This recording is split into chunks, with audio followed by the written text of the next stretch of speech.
నమస్కారం BJP TV news కి స్వాగతం. హెడ్లైన్స్ చూద్దాం.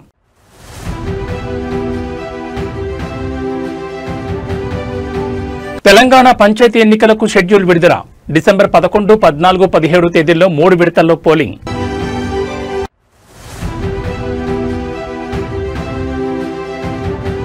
అమరావతిలో విద్యార్థుల మాక్ అసెంబ్లీ ప్రారంభించిన సీఎం చంద్రబాబు, మంత్రి లోకేష్.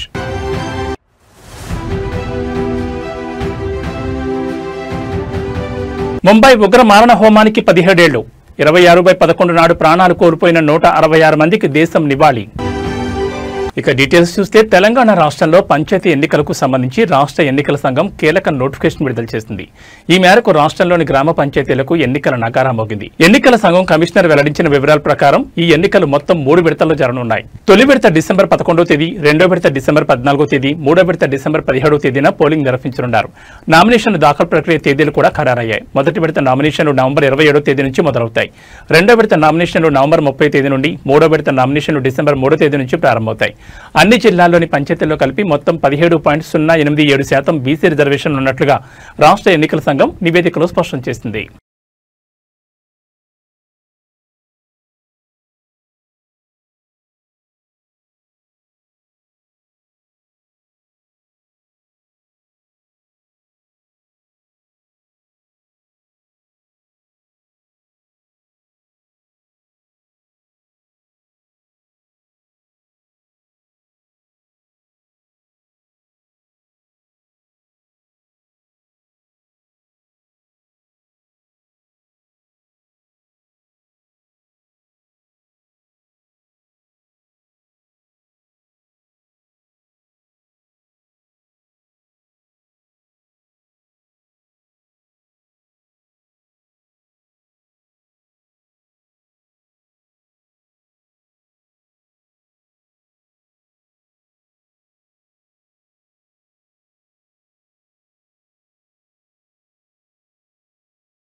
దేశ రాజధాని ఢిల్లీలోని రెడ్ ఫోర్ట్ సమీపంలో నవంబర్ 10న జరిగిన ఘోర కారు బాంబు పేలుడు కేసులో జాతీయ దర్యాప్తు సంస్థ ఎన్ఐఏ దర్యాప్తును వేగవంతం చేసింది. అయితే ఈ దాడికి ముందు ఉగ్రవాది ఉమర్ ఉన్ నబీకి సహాయం అందించిన ఆరోపణలపై హర్యానాలోని ఫరీదాబాద్కు చెందిన షోయబ్ను ఇవాళ ఎన్ఐఏ అధికారులు అరెస్ట్ చేశారు. ఫరీదాబాద్ జిల్లాలోని ధౌజ్ గ్రామానికి చెందిన షోయబ్ ఈ కేసులో A7గా ఉన్నాడు. అటాక్ ముందు కొద్ది రోజులు ఉగ్రవాది ఉమర్ ఉన్ నబీని తన ఇంట్లోనే దాచినట్లు గుర్తించారు. అతడికి ట్రాన్స్పోర్ట్, ఇతర లాజిస్టిక్స్ సహాయం అందిస్తూ ఉమర్ పోలీసుల కంటపడకుండా ఉండేలా షోయబ్ సహకరించినట్టు తెలుస్తోంది. కాగా పేలుళ్లో మృతి చెందిన కారు డ్రైవర్ జమ్మూ కాశ్మీర్లోని పుల్వామా జిల్లా సంబూరా గ్రామానికి చెందిన డాక్టర్ ఉమర్ ఉన్ నబీ అని ఫోరెన్సిక్ పరీక్షల ద్వారా గుర్తించిన విషయం తెలిసిందే. అతడు హర్యానాలోని అల్ ఫలా యూనివర్సిటీలో జనరల్ మెడిసిన్ అసిస్టెంట్ ప్రొఫెసర్గా పనిచేస్తూ 2024 మార్చి నుంచి ఢిల్లీలో ఉంటున్నాడు. తల్లి DNA నమూనా ద్వారా అతడి గుర్తింపును కూడా ధృవీకరించారు.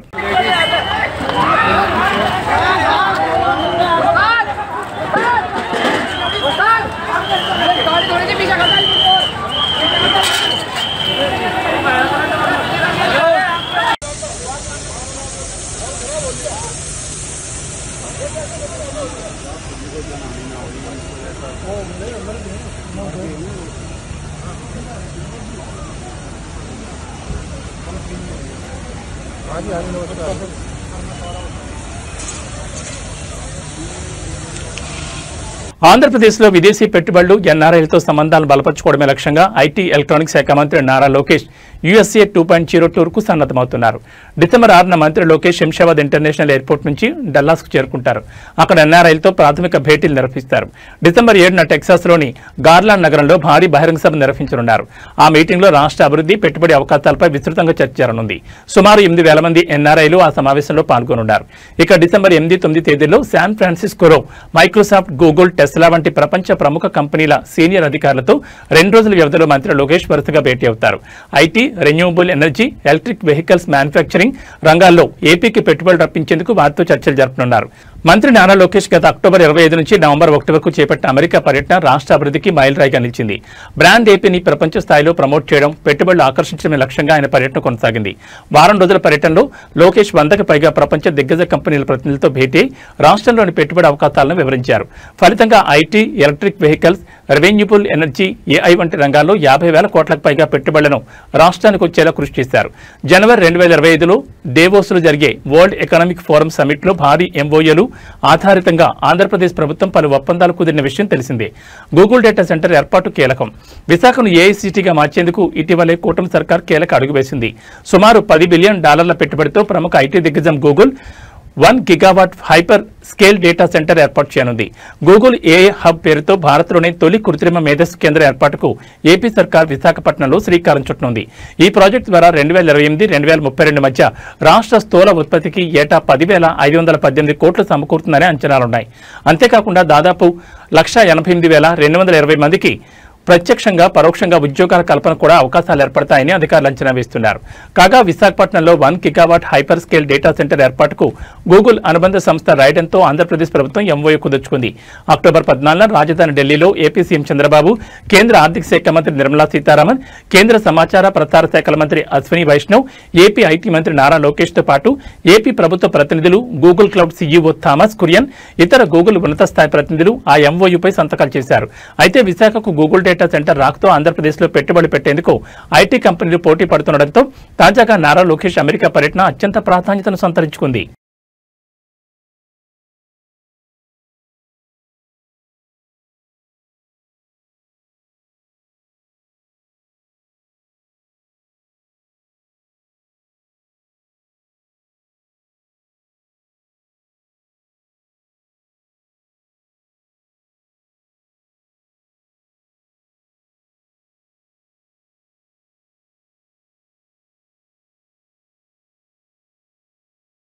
అమరావతిలో విద్యార్థుల కోసం పాఠశాల విద్యాశాఖ ఆధ్వర్యంలో నిర్వహిస్తున్న మాక్ అసెంబ్లీ ప్రారంభమైంది. పరీక్షల నిర్వహణ ద్వారా మాక్ అసెంబ్లీకి విద్యార్థులను ఇటీవల ఎంపిక చేశారు. రాజ్యాంగ దినోత్సవాన్ని పురస్కరించుకుని ఏపీ అసెంబ్లీ ప్రాంగణంలో మాక్ అసెంబ్లీని ఈ రోజు నిర్వహిస్తున్నారు. సీఎం చంద్రబాబు నాయుడు, మంత్రి నారా లోకేష్తో పాటు ఇతర మంత్రులు మాక్ అసెంబ్లీని దగ్గరను చూస్తున్నారు. ఉదయం 9:30 గంటల సమయంలో ప్రారంభమైన మాక్ అసెంబ్లీలో కోడూరు ఎమ్మెల్యేగా ప్రాతినిధ్యం వహిస్తున్న లోకేశ్వరరెడ్డి స్వాతిని అసెంబ్లీ స్పీకర్గా ప్రతిపాదిస్తున్నట్లు ప్రకటించడం ఆకట్టుకుంది. Tadepalli MLA P ఆంజనేయుల్ Kumar అభ్యర్థిత్వాన్ని బలపరిచారు. అలా స్వామి స్పీకర్గా ఏకగ్రీవంగా ఎన్నికైనట్లు ప్రకటించారు. అధికార పక్ష, ప్రతిపక్ష నేతలు కలిసి స్పీకర్ను సభావేదిక వద్దకు ఆహ్వానించడం అందరినీ అబ్బురపరిచింది. ఈ మాక్ అసెంబ్లీలో సీఎంగా మన్యం జిల్లాకు చెందిన ఎం లీలా గౌతమ్, ప్రతిపక్ష నేతగా అదే జిల్లాకు చెందిన సౌమ్య, డిప్యూటీ సీఎంగా విశాఖపట్నం జిల్లాకు చెందిన కోడి యోగి, విద్యాశాఖ మంత్రిగా తిరుపతి జిల్లాకు చెందిన చిన్మయి, స్పీకర్గా కాకినాడ జిల్లాకు చెందిన స్వాతి వ్యవహరిస్తున్నారు. పలు బిల్లులను ప్రవేశపెట్టి వాటిపై కాసేపు చర్చించనున్నారు. సామాజిక మాధ్యమాల నియంత్రణ బిల్లు, విద్యార్థి పర్యావరణ పరిరక్షణ బిల్లు వంటి వాటిపై మంత్రులుగా వ్యవహరిస్తున్న విద్యార్థులు చర్చించి తీర్మానాలు చేయనున్నారు. మాక్ అసెంబ్లీని రాష్ట్ర వ్యాప్తంగా ఉన్న 45,000 పాఠశాలలో ప్రత్యక్ష ప్రసారం చేస్తున్నారు.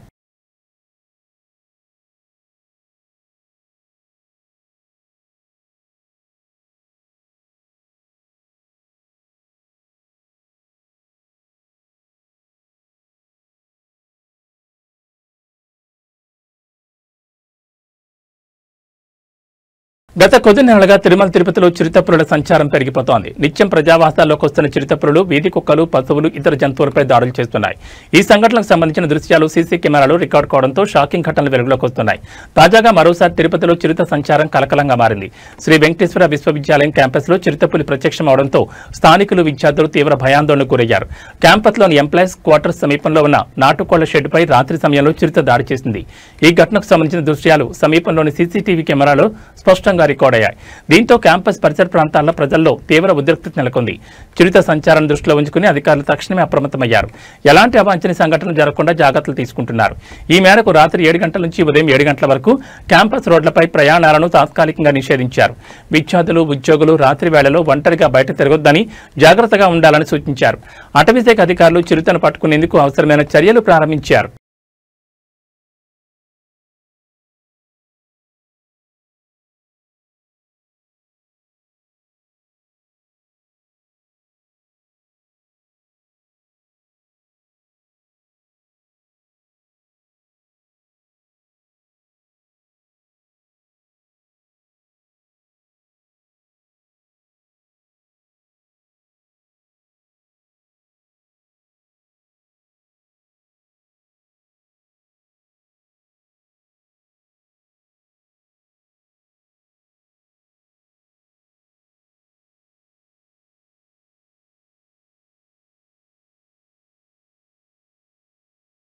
రాష్ట్రంలో మద్యం దుకాణాలను పెంచడం పట్ల తెలంగాణ హైకోర్టు సంచలన వ్యాఖ్యలు చేసింది. నాగారం మున్సిపాలిటీ పరిధిలోని శ్రీ సత్యనారాయణ కాలనీలో నివాసాల మధ్య మద్యం దుకాణాలను ఏర్పాటు చేయడం పట్ల అక్కడి స్థానికులు తీవ్ర అభ్యంతరం వ్యక్తం చేస్తూ ఇటీవలే హైకోర్టులో పిటిషన్ దాఖలు చేశారు.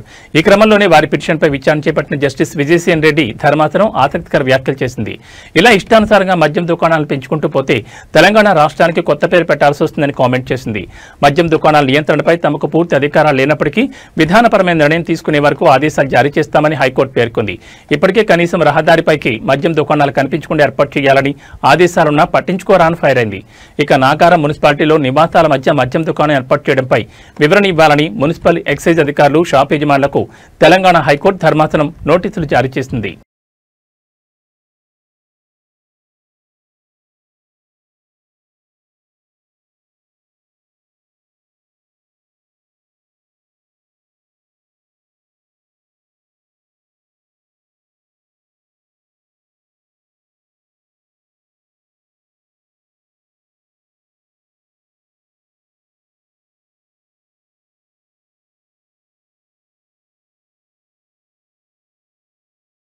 బీసీలకు 42% రిజర్వేషన్లు ఇచ్చేందుకు ముఖ్యమంత్రి రేవంత్ రెడ్డి నాయకత్వంలో చేయని ప్రయత్నమంటూ లేదని పీసీసీ చీఫ్ మహేష్ కుమార్ గౌడ్ అన్నారు.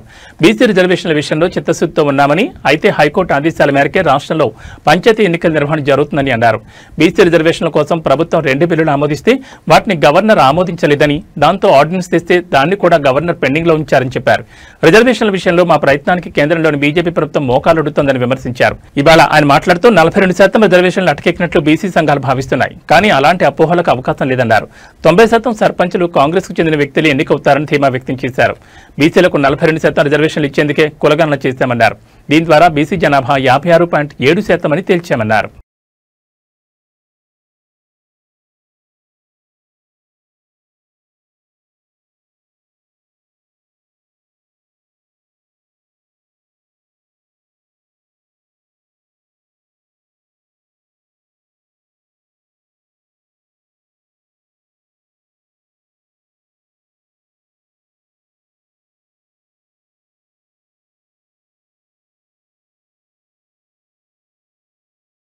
భారత చరిత్రలో అత్యంత చీకటి అధ్యాయాల్లో ఒకటైన ముంబై ఉగ్రదాడి జరిగి నేటికి సరిగ్గా 17 ఏళ్లు పూర్తయింది. 2008 నవంబర్ 26న జరిగి ఈ దాడి ప్రపంచ ఉగ్రవాద దాడుల్లోని అత్యంత ఘోరమైన ఘటనగా నిలిచిన ఈ మారణహోమం దేశ వాణిజ్య రాజధాని ముంబైని 4 రోజుల పాటు భీతావహ వాతావరణంలోకి నెట్టేసింది.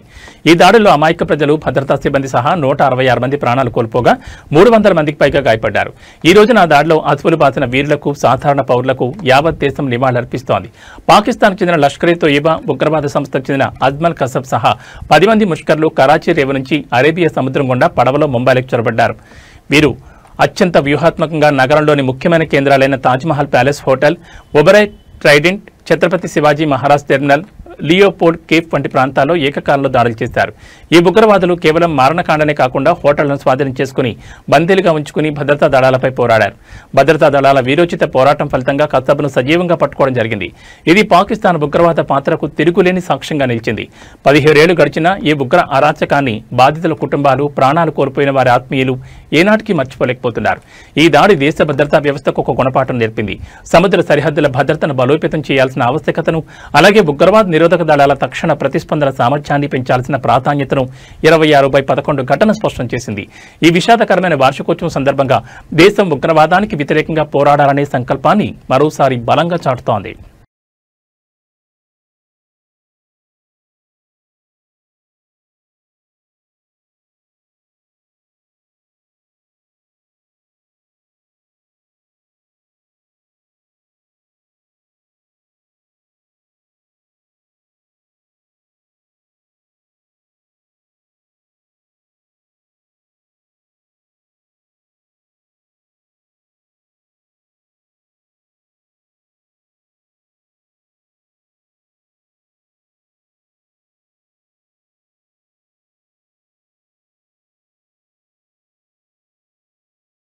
ఇక వాతావరణ విషయానికి వస్తే ఆగ్నేయ బంగాళాఖాతంలో ఏర్పడిన తీవ్ర వాయుగుండం మరికొన్ని గంటల్లో తుఫాన్గా బలపడే అవకాశం ఉంది. ఇక నైరుతి బంగాళాఖాతంలో మరో అల్పపీడనం సెన్యార్ తుఫాన్గా రూపాంతరం చెందడంతో భారత వాతావరణ శాఖ తీవ్ర హెచ్చరికలు జారీ చేసింది. అయితే మలక్కా జల సమూహం దక్షిణ అండమాన్ సముద్రానికి సమీపంలో ఏర్పడిన తుఫాన్ దక్షిణ తూర్పు బంగాళాఖాతంలోకి మారి తీవ్రంగా బలపడుతోంది.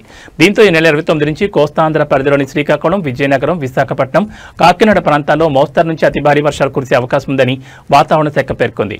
ఇక ఈ నెల 26 నుంచి 29 వరకు అండమాన్ నికోబార్ దీవులు, తమిళనాడు, కేరళ, ఆంధ్రప్రదేశ్, ఒడిశా, పశ్చిమ బెంగాల్లో భారీ నుంచి అతి భారీ వర్షాలు పడే అవకాశం ఉన్నట్లు ఐఎండీ తెలిపింది.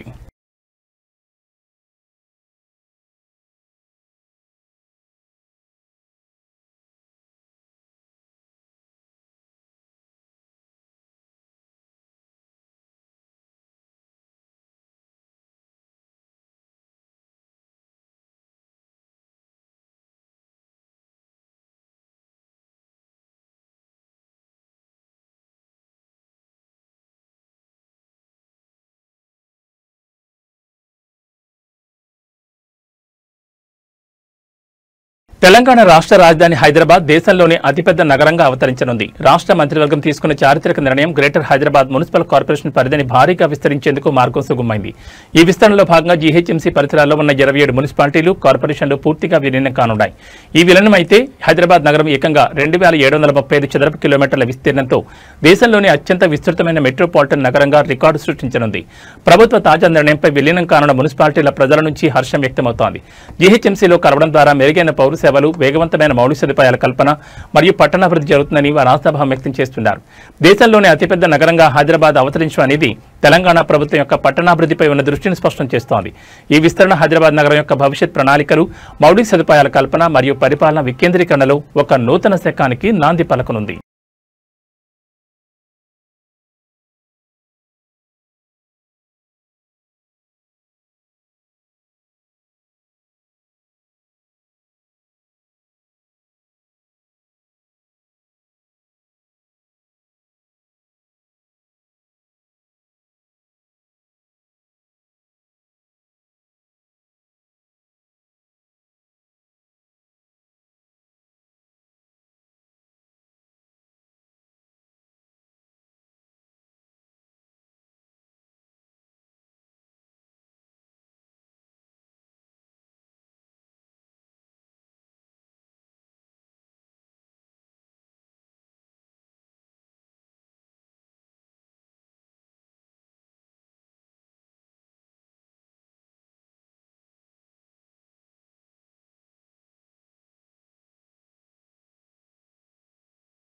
ఇవి బులెటిన్ విశేషాలు. మరో బులెటిన్లో మళ్ళీ కలుసుకుందాం. నమస్కారం.